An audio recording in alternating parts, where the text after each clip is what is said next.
mana lo? Kak, ambulan tuh menyelamatkan nyawa. Nyawa itu lebih baik, Kak. Kak, kalau kebakaran itu kan belum tentu ada korban, Kak. Tapi kalau ambulan udah ada pasti memang antara hidup dan mati. Kalau ambulan berapa sampai ke lokasi kebakaran, satu rumah berapa isinya?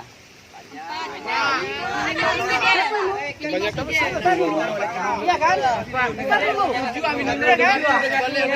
Di dalam satu rumah itu ada 5 kepala keluarga, paling sedikit 2 kepala keluarga, paling sedikit 1 keluarga. Satu keluarga kadang-kadang ada 5 anak.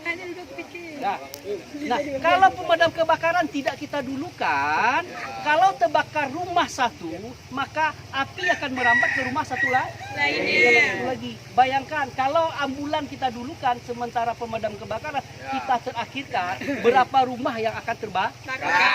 Berapa jiwa yang akan meninggal? Berapa jiwa yang akan menerima efek dari kebakaran itu?